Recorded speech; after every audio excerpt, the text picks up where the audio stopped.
অনুপম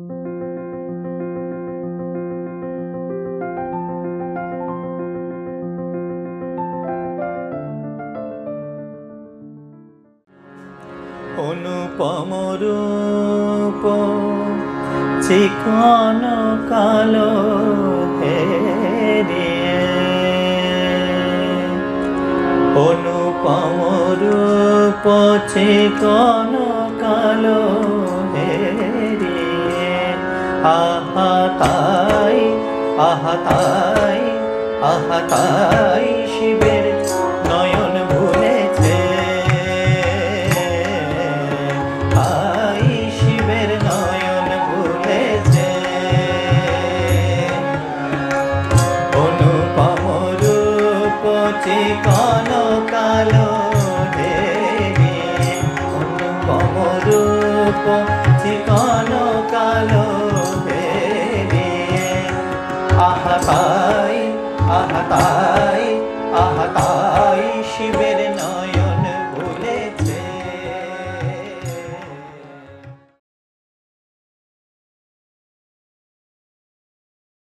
এখানে স্বামীজি বলছেন যে বাসনার মধ্যে সব তুমি আছে, তোমারই বাসনা, তুমি ওটা না, ভগবান শব্দটা বলছে স্বামীজি। হ্যাঁ ভগবান বলেছেন, কিন্তু এখানে ভগবান বলতে তো আমরা সেই আমাকেই তো বোঝাচ্ছে, আমি তো সবকিছু বুঝে আছি, কিন্তু আলাদা কোন ভগবান আছে জানি না। কিন্তু আর একটা কথা ভাবছি আমি, যেটা মাথায় যে নির্বাসনা হলে এখন হয়, ওইখানে আবার আমার মানে খচখচ করছে যে বাসনা আবার নির্বাসনা, এই দুটো মানে কোন দিক থেকে কি বলছে আমি ঠিক ওই জায়গাটা আবার ঠিক বুঝতে পারছি না। মানে একদিক দিয়ে স্বামীজি বলছেন বাসনার মধ্যে তিনি আছে বা ঈশ্বর আছে বা আমি আছি, যাই হোক মানে বাসনাকে অ্যাকসেপ্ট করতেই বলছেন মনে হচ্ছে, মানে বাসনাকে কাছে গিয়ে দেখতে বলছেন না কি বলছেন, মানে কি কেন বাসনা, কিসের জন্য বাসনা, কি বাসনা, এই গভীর ভাবে দেখতে বলছেন। আবার মাঝে মাঝে বলছেন নির্বাসনা, ওই ব্যাপারটা আবার ওই নির্বাসনার অর্থটা কি, এখানে বাসনা তো বুঝলাম, নির্বাসনার অর্থটা কি ওইখানেই তো আবার মানে ওই দুটোতে कॉन्ट्रडिक्टरी लगता है। सब कुछ रह गया, एक छोटी सी चीज छूट गई। वो क्या है? वो मैं छूट गया। বাসনা না থাকাকে নির্বাসনা বলে না, বাসনায় আমি না থাকাকে নির্বাসনা বলে। বাসনা, আমরা কীর্তন করছিলাম, বৃন্দাবনের অপ্রাকৃত নবীন মদন, কাম বীজ কাম গায়ত্রী যার উপাসন। ঠিক আছে, গোবিন্দ যিনি পরমাত্মা, আমরা তো জানি নারায়ণ শালগ্রাম শিলাকে আমরা পরমাত্মা শব্দটা উচ্চারণ করি, তাকে দেবতা হিসাবে বলি না। অখণ্ড এই মণ্ডলের প্রতীক শালগ্রাম। তো পরমাত্মার বীজ কি বলছে? কাম গায়ত্রী। আমির বীজ কি? আমির বীজ বলছে আমার। আমি যেখানে আছে সেখানে আমার হয়েছে, এই কথা আমরা বহুবার বলেছি। তো তার সাধনই হলো কামনা। সাধনা করা কি? ভগবত প্রাপ্তি, সকল ইচ্ছা কি? সব তো কামনা। তাহলে যাকে পরমাত্মা বলে তার সাথে বাসনা ওতপ্রোতভাবে লিপ্ত, আলাদা করতেই পারবেন না। এই বাসনার মধ্যে একটা ফলস আইনেস বসে আছে, ওটা যাওয়াকে নির্বাসনা বলে। বাসনা গেলে নির্বাসনা হয় না, বাসনা থেকে যায়, আপনি থাকেন না, তাকে নির্বাসনা বলে। তাই মা শারদা বলছে সব রয় বাবা, তুমি না থাকলে এক্ষুনি হয়। এটা কিভাবে নিন? নির্বাসনা হলে এক্ষুনি হয়, আপনার সব চাওয়া পাওয়া আশা ভয়ই ইকুয়াল টু আপনি। একটা সাধারণ মানুষের কাছে তো তাই। আপনার চাওয়া, আপনার পাওয়া, আপনার ইচ্ছা, আপনার মতামত, আপনার দর্শনের সাম টোটালটাই তো আপনি। মা যখন বলছে নির্বাসনা হলে এক্ষুনি হয়, মা বলতে চাইছেন যখন তোমার চাওয়া পাওয়া মতামত ইত্যাদি কিছু নেই, এই শব্দটা এরম ভাবে যাচ্ছে। আমি কি বললাম? এক ছোটি সি চিজ ছুট গই, আমি তো থেকে গেল, পরমাত্মা থেকে গেল, এবং তার থেকে এই বীজ আবার সৃজন হবে। তাহলে যদি এই কনটেক্সটে দেখি, তাহলে বীজ নাশ করার উপায় একটি মাত্র, তাই আমি না থাকি। পুরো গাছ থাকুক, গোড়ায় গিয়ে শিকড়টা যদি কেটে দেওয়া হয় আর সে গাছ থাকে না, সব ডালপালা ভর্তি ফল, পাখির বাসা সব আছে, কাজ শেষ। ঠিক আছে, এখানে যখন স্বামী বিবেকানন্দ বলছেন যে বাসনার মধ্যে তিনি, রবীন্দ্রনাথ খুব সুন্দরভাবে শব্দটা বলেছিলেন না, তুমি মোর আনন্দ হয়েছিলে আমার খেলায়। আমি ওকে বলছিলাম আনন্দে তাই ভুলেছিলেম, ভুলে থাকাও কেটেছে দিন হেলায়। আমি হেলায় যখন ভুলেও ছিলাম তখনও তুমি আনন্দ হয়েছিলে মোর খেলায়। এটা বলছে পরমাত্মা তোমার ভোগ্য জিনিসে, পরমাত্মা তোমার পছন্দের জিনিসে। ওটা কি রমণ মহর্ষির ভাষায় ও বলছে আমি। ও যখন এই আমিটা উচ্চারণ করছে তখন ওই কোনো মতামত নেই, কোনো দর্শন নেই, কোনো ভালো মন্দ নেই, কোনো আশা ভয় রহিত একটা আমির কথা বলছে। ঠিক আছে? আর ভালো করে দেখলে যখন এই সব রহিত হয়ে যায় তখন আর আমি বলা যায় না, এইগুলো টোটাল কি আমরা আমি বলি। তাই বাসনা জীবন থেকে যায় না, বুঝলে? হু হু করে বাড়া আর হু হু করে কমা তোমার ইচ্ছা নয়, অস্তিত্ব কর্তৃক গাইডেড।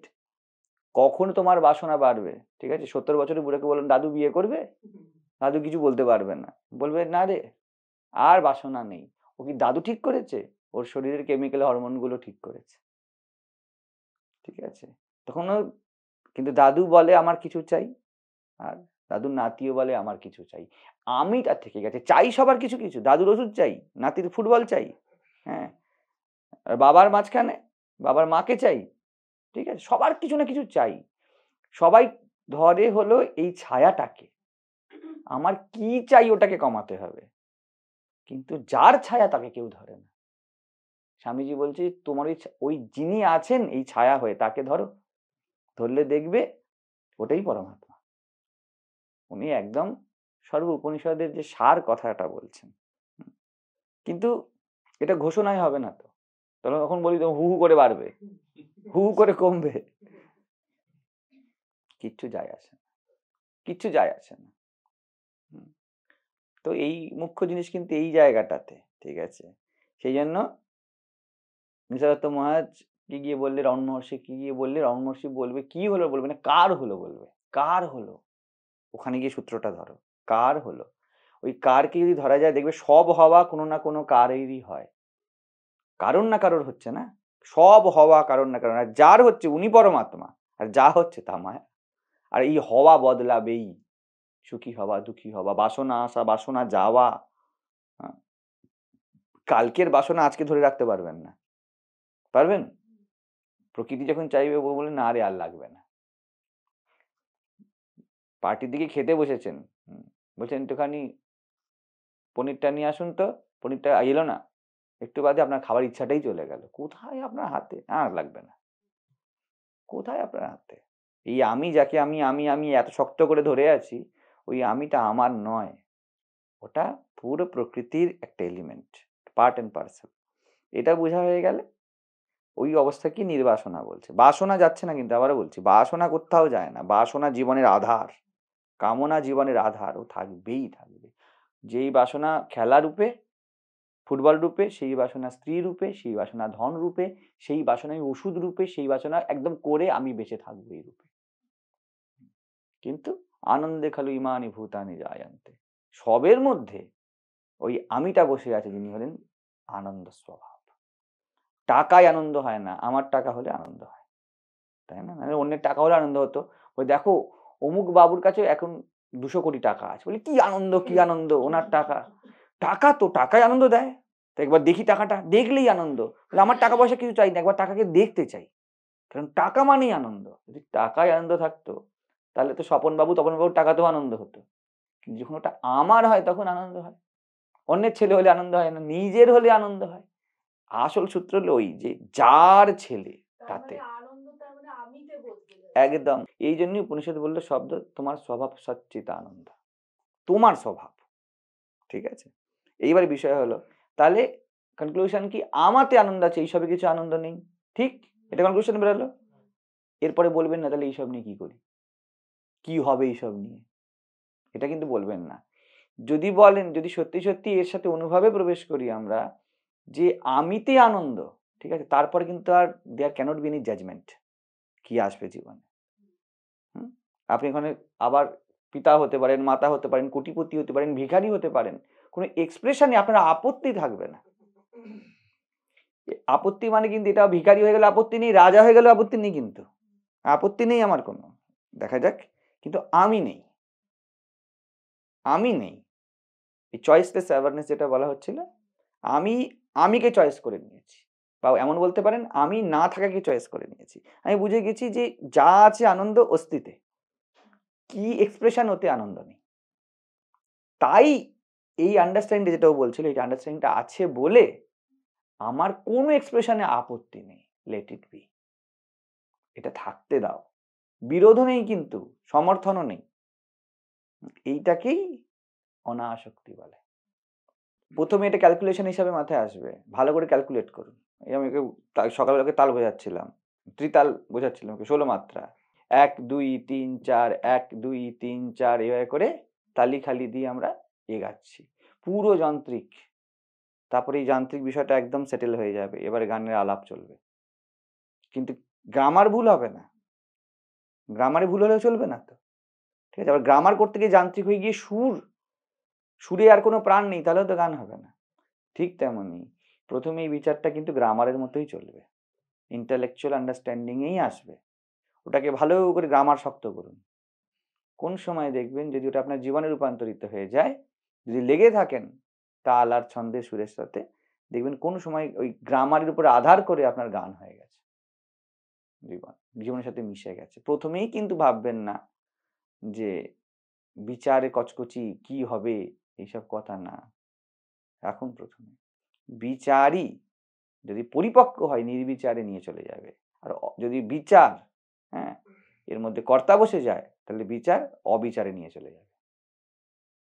তো এটা খেয়াল রাখবেন যে আবার যেন রিভার্স মেরে দেবেন না গিয়ে, যে তাহলে আর কি, আর কোথায় কি আনন্দ আছে, এভাবেই কথা আছে মার্কেটে, আর কোথায় কি আনন্দ আছে, তাহলে গায়ে চাদরটা খুলে ফেলি, পায়ের জুতোটা খুলে ফেলি, মাথায় জটা করে ফেলি। কোথায় আছে, তোমাকে কি চাদরটা সুখ দিচ্ছে, তাহলে খুলে ফেলো। এটা তো আমার এক্সপ্রেশন, কোনো অসুবিধা নেই এতে। বেশিরভাগ ধর্মজগতে কিন্তু এই ট্যাবুটা কিন্তু আছে। কিন্তু যারাই জীবন দ্রষ্টা, যতগুলো মহাপুরুষ, যতগুলি সন্তের জীবনে দেখা যাবে, তাদের কিন্তু এই ভ্রান্তি নেই। না সুরদাসের আছে, না অন্য কারোর আছে। তাদের সুখের বা তাদের আনন্দের এক্সপ্রেশনটা আলাদা আলাদা, কিন্তু আমরা একটা মাপদণ্ড বার করি। একে বলছিলাম মুক্তির শর্ত। দেখো সুরদাসের কিচ্ছু নেই, ভগবানের নাম করছে, ওই কিচ্ছু না থাকার ভগবানের নাম করে যেন সিনোনিমাস হয়ে গিয়েছে। তো জনককে কি বলবেন, রামচন্দ্রকে কি বলবেন? রাজার ছেলে সোনার মুকুট পরে যোগ বশিষ্ঠ বলছে, কি বলবেন আপনি তাহলে? এরকম কিন্তু চলে বাজারে। ভিখিরি না হলে যেন ধর্ম হবে না, এই ভাবনাটা কিন্তু থাকবে না। আবার রাজা না হলেও রাজা হতেই হবে, তাতেও কিন্তু কোনো ক্রাইটেরিয়া নেই। এই জিনিসগুলো সেকেন্ডারি বিষয় আসবে জীবনে। তাহলে মানে বাসনা আসছে, শুধু আমার বাসনা বলেই স্ট্যাগনেট করে দেয়, ওইখান থেকে আমাদের সমস্যা হচ্ছে। বাসনা কেন, বাসনা ভয় এগুলো আসবে অ্যাজ নেসেসারি। কারণ যাকে আমরা আমি বলছি, এই আমিটা এই মুহূর্তের নির্মাণ। তোমার এখন 26-27 বছর বয়স না, এই 26-27 বছর কি তুমি চয়েস করেছো নাকি? এটা এই 2024 সালের নির্মাণ, ঠিক আছে? ওর মধ্যে যে ভাবনাটা আছে, ওর মধ্যে যে ভাবনা আছে, এটা পুরো সময়ের নির্মাণ। এই তুমি এখনই বলছিলাম আর্সেলানে ছুটে চলে যাবো, দিয়ারে আর্সেলান যাওয়ার কথা ভাবলেই বলবে শুয়ে পড়ে তার থেকে ভালো না। সময়ের নির্মাণ এখানে নেই যে তুমি ইচ্ছা করলেই করতে পারবে। ওনার পায়ে অসুবিধা আছে, উনি ইচ্ছা করলেই ছুটতে পারবেন না, ওনার যত ইচ্ছা হোক। তাহলে ওনার বয়স, ওনার শারীরিক গঠন, ঠিক আছে, ওনার প্রকৃতি, ওনার বাড়ির অ্যাড্রেস, এখান থেকে দূরত্ব, সব কিছু নির্মাণ নিয়ে দৌড়াবেন কি দৌড়াবেন না? ঠিক ঠিক তেমনই তোমার মধ্যে এখন যা হচ্ছে, তা একা তোমার নির্মাণ নয়, তোমার মনে কল্পনার নির্মাণ নয়। একটা এনলার্জ পার্সপেক্টিভ দিয়ে এই মুহূর্তে আমরা দাঁড়িয়ে আছি।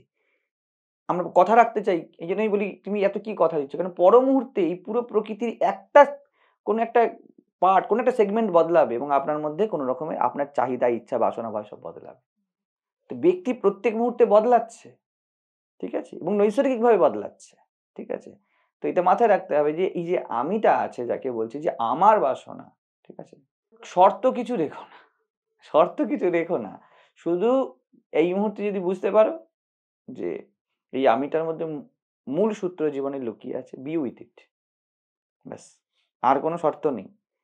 মাথায় ডেটা বসিয়ে দিও না যে বাসনাটা আছে, আমার বাসনাটা এত তীব্র হচ্ছে কারণ ওর সাথে একটা আমি আছে। প্রকৃতি চায় হয়তো তোমার 2টো সন্তান হবে, ওর মধ্যে বাসনা দিয়ে দেবে, তোমার দ্বারা একটা কোম্পানি তৈরি হবে, বাসনা দিয়ে দেবে। দেয়ার আর চয়েসেস, নট চয়েস মেকার। আমার চয়েসে কিছু হবে না।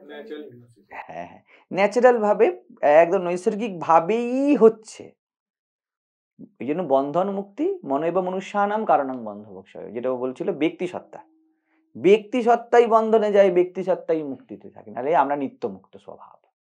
মুক্তি কার থেকে হয়? নিজের মনের থেকে মুক্তি হয়। আমি বলেছিলাম এক সময় না, নিজের থেকে মুক্ত হয়ে যাও, ওটাই বন্ধন দেয়, ওটার থেকেই মুক্ত হয়। আর নাহলে স্বভাবত তুমি মুক্তই, তুমি নৈসর্গিকই, তুমি শিশুর মতোই, তুমি ফুলের মতোই। তুমি অন্ধকার থেকে আলো যায় না, তুমি আলোই। আকাশে চাঁদ উঠেছে বা সূর্য উঠেছে, আর তুমি ঘর ছাপা দিয়ে রেখেছো, তোমার ঘরের ছাদ আছে, তুমি ছাদ থেকে মুক্ত হও। সূর্য তোমার নতুন করে উদয় হয় না, সূর্য উদিতই রয়েছে। এই কনসেপ্ট যেন না বসে যে এসে যাবে মাথায়, যেটা আপনাকে বলছিলাম যে এটা বুঝে গেলে আর বাসনা হবে না। কৃষ্ণমূর্তি বলে কোনো শর্ত থাকবে না মুক্তিতে, ওখানে ফুল স্টপ দিতে হবে। আমি বারবার বলতাম ফুল স্টপ, ফুল স্টপ, এইখানে দাঁড়িয়ে যেতে হবে। ঠিক আছে, বি উইথ ইট মানে থেকে যাওয়া, চেতনার সাথে থেকে যাওয়া। আমি জানি না কি হবে, পুরো জগতের লোকরা চায় যে কি হবে এটা যেন জানতে পারি। Life must be predictable. কেউ বলছে আমি জানি না, লাইফ টোটালি আনপ্রেডিক্টেবল। আমি যেই মুহূর্তে যেই রূপ থাকবে তার সাথে আমি বিইং এর সম্পর্ক রাখবো, আমি দাঁড়াবো তার সাথে। ধরুন বাসনা যখন হচ্ছে, মানুষের কষ্ট, যে ব্যক্তি তার তো কষ্ট হচ্ছে। কেন কষ্ট হবে? কেন ফুলফিল যখন হচ্ছে না, কিছুতে কষ্ট হচ্ছে না। বাসনা ফুলফিল হচ্ছে না মানে? ধরুন আমার এই মোবাইলটা পাওয়ার ইচ্ছা হচ্ছে, মোবাইলটার দাম এখন 40,000 টাকা, কিন্তু আমার পকেটে আছে 4,000 টাকা, তো আমার 36,000 টাকা কম আছে। তো বাসনা তাহলে আমার হচ্ছে না না, কোনো কষ্ট হবে না তো। অনেক অ্যাজাম্পশনের পিছনে আছে। আমার কাছে 40,000 টাকা থাকা উচিত, এই মোবাইলটা অনেক ভালো জিনিস, আমার কাছে 4,000 টাকা আছে, 36,000 টাকার অভাব আছে, আমি আর্ন করবো, কি অসুবিধা আছে?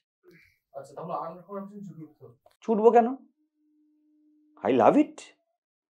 তুমি মোর আনন্দই ছিলে আমার খেলায়, আমি চা খেতে ভালোবাসি, আমি উঠে চা করবো, চা করতে ছুটবো নাকি? সহজ বিষয়টা দেখুন, আমরা কেমন জটিল করে ফেলেছি। আচ্ছা, কিন্তু ওই চা করতে গেলে বা এই মোবাইলটা অন করতে গেলে তখন তো আবার লাভরা ঝামেলা অনেক পড়তো, তাহলে করবো না? সহজ জিনিস, তাই না?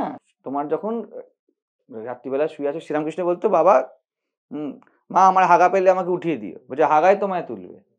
তা তোমার যেমন রাত্রিবেলা টয়লেট পেলে তুমি সোজা উঠে যাও, তুমি কি তাতে বিরক্তি বোধ করো? আর তুমি চেপে শুয়ে থাকো, তাতেও তোমার সমর্থন থাকে বলেই তুমি শুয়ে থাকো। এইরকম তুমি চিরকালীন রাজা, তুমি চিরকালীন রাজা। তুমি শুধু নিজের মধ্যে অকারণ দ্বন্দ্ব বানিও না। আমার এবার দ্বন্দ্ব কখন? টয়লেট গেলে ভালো হতো কিন্তু যেতে ইচ্ছা করছে না, গেলে যাও, না গেলে না যাও। তুমি এটা ভুলে গেছো তুমি রাজা। তুমি অকারণে হিপনোসিসের মাধ্যমে মনে করছো যে কোনো না কোনোভাবে তোমাকে বেঁধে রেখেছে, কেউ বাঁধেনি। এবং তুমি যদি কাল থেকে যখনই তোমার বাথরুম যাওয়ার দরকার তুমি উঠতে শুরু করো, তোমার ওটা হ্যাবিচুয়েটেড হয়ে যাবে, কোনো অসুবিধা হবে না। দ্বন্দ্ব তুমি তোলো, নিসর্গ দ্বন্দ্ব তোলে না। বুঝে যাচ্ছে? বাউন্ডারি আমরা বানাই, চীন আর ভারতের কোনো বর্ডার নিসর্গে নেই, তাই না? এই হলো বিষয়।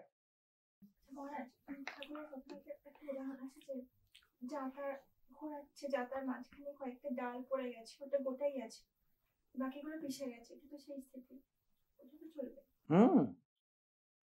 কবিরা বলেছেন তো এই কথা, চলতি চক্কি দেখে কে দিয়া কবিরা রোয়ে, दो पाटन के बीच में साबुत बचाना कोई, चाकी चाकी सब कहे किली कहे ना कोई, जो किली से लाग रहे बाल ना बाका होए।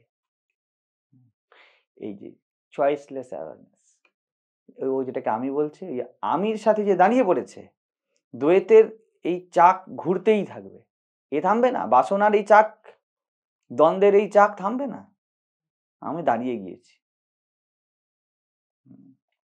এর সাথে দাঁড়িয়ে যাওয়া, এর সাথে দাঁড়িয়ে গেলে তার আর নড়াচড়া কিছুতে নেই, দ্বন্দ্ব নেই। তার সামনে করণীয় অনেক কিছু আছে, সে কিন্তু অকর্মা নয়, কিন্তু দ্বন্দ্ব নেই। দ্বন্দ্বতেই জগৎ রচনা হয়। ওই যেটা বললো আমার কাছে 40,000 দরকার, 4,000 আছে, এমন অনেক আজামশন, আমাকে এক্ষুনি পেতে হবে। ভালোবাসা তো পরম ধৈর্য, চলো যোগ্যতা বানাই, কি অসুবিধা আছে? এটাই, যখনই আমি কিছু সিলেক্ট করবে, পরমাত্মা সিলেক্ট করেছে তা, আর যেটাই দেখবেন যে নড়বড় নড়বড় করছে, তা এখনো আমির দ্বারা টিকমার্ক পাইনি, যেদিন পেয়ে গেল ওদিন শেষ। স্বামী বিবেকানন্দ অন্য ভাষায় বলে যে যেন যদি তুমি চেষ্টা করে না পাও, চেষ্টার মধ্যে খামতি আছে, জীবনের সিদ্ধান্তে খামতি নেই। তুমি পরমাত্মা, তুমি চাইলে সব হয়, হয়নি কেন? তুমি চাওনি। তুমি চাইলে সবাই কথাটা মানুষ মানে ভুল হিসেবেও নেবে, মানে আমি যা চাইবো তাই হবে, এরকম একটা ভুল হিসেবেও তো নেবে। নেবে নেবে, ওই ভুল হিসাবেই সে পরমাত্মায় থাকবে। ভুলও তো একটা পার্ট, ভ্রান্তি রূপে সংস্থিতা। আমরা কি করব? দেখো, যত বড় বড়ই কথা থাকুক, যত ভাঁটবাজির কথাই থাকুক, যার বোঝার জগতে তারাই বুঝেছে, যারা চেয়েছে আবার তারাই বুঝেছে। আর যারা গোল গোল ঘুরতে চেয়েছে তারা দুজন মহাপুরুষের কাছে ঘুরে এসে গোল গোলই ঘুরেছে, আর শেষ পর্যন্ত মরার আগে একই প্রশ্ন করে গেছে, এত মহাপুরুষের কাছে ঘুরলাম, আমার উত্তর পেলাম না। চাওয়াতে নিজে ব্যক্তি থাকে না, ব্যক্তিগত চাওয়া থাকে না, তখন পুরো অস্তিত্বগতই হয়ে যায়। দেখুন, আমি এই ক্ষেত্রে একটা সহজ কথা বলি, পার্সোনাল অনেস্টি, সততা, একদম পরিষ্কার সততা। এই যে চাওয়ার মধ্যে ব্যক্তি আছে কি না আছে পরমাত্মাও জানে না, শুধু আপনি জানেন। আপনার চাওয়া নৈসর্গিক না আপনার চাওয়ার কোনো কারণ আছে? কালকে আমরা আলোচনা করছিলাম না, আপনার আনন্দের কারণ আছে না আপনার অকারণ আনন্দ, এটা আপনি ছাড়া কেউ জানে না। একটুখানি টাচ গুরু জানতে পারে শুধুমাত্র, কারণ গুরু ম্যানিফেস্ট আর আনম্যানিফেস্টের মাঝখানে বসে আছে, ও দুটোই দেখেছে। ঠিক আছে, এই জন্য গুরু মাত্র সাধন পথে সুরিত হতে পারে এই অর্থে, এছাড়া কেউ নয়। কেউ জানে না, সব থেকে ভালো আপনি জানেন। ওটা বুঝতে হবে, এই চাওয়াটা আমার কন্ডিশন না আনকন্ডিশন।